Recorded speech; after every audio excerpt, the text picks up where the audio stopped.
Nigeria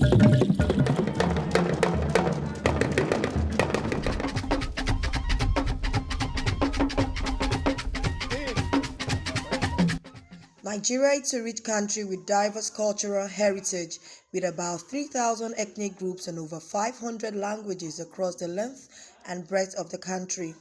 All the indigenous groups are truly contributing a great deal to the socio-cultural development of Nigeria. I'm Yoruba, but I like Igbo food like ogbono, edikaikon.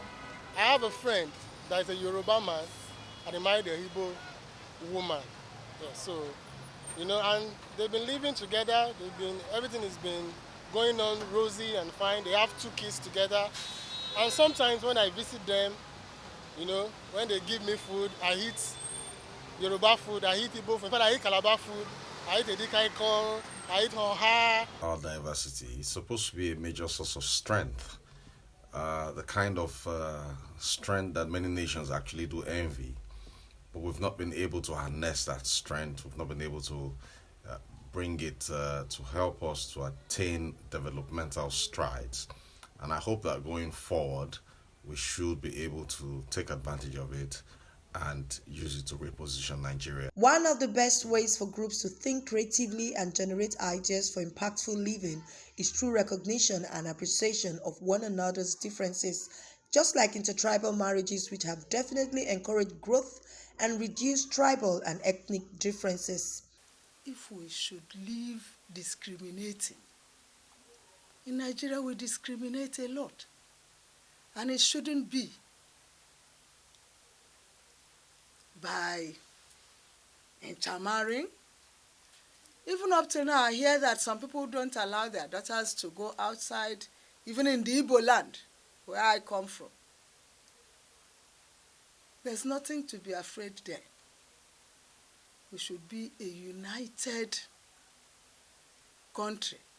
Also, the culture of Asoebi, which originated from the Yoruba ethnic group, has interestingly spread across the Igbos, Hausas, and other ethnic regions. This is a strong symbol of unity.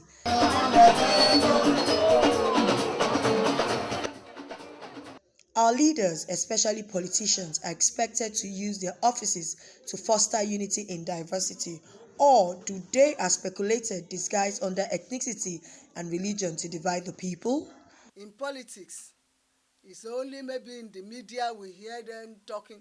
Nobody, I have not come across where they are discriminating. It's because it's not from mine. Then those who are in Redeem or Kwaibo or Apostolic, will they discriminate that they are not Christians? No. We're all Christians.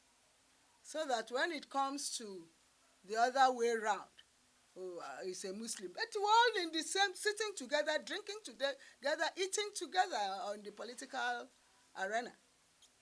So I don't see any reason why that should be a barrier. And start looking at people on the basis of the content of their character and not the classifications of their personalities according to tribe, according to religion, according to ethnicity, and even according to social status. We must go back to the basics and take people for who they are.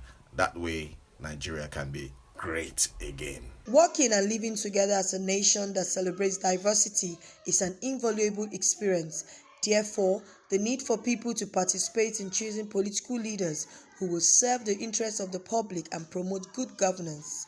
Let's all remember as we journey to greatness that our strength lies in our unity.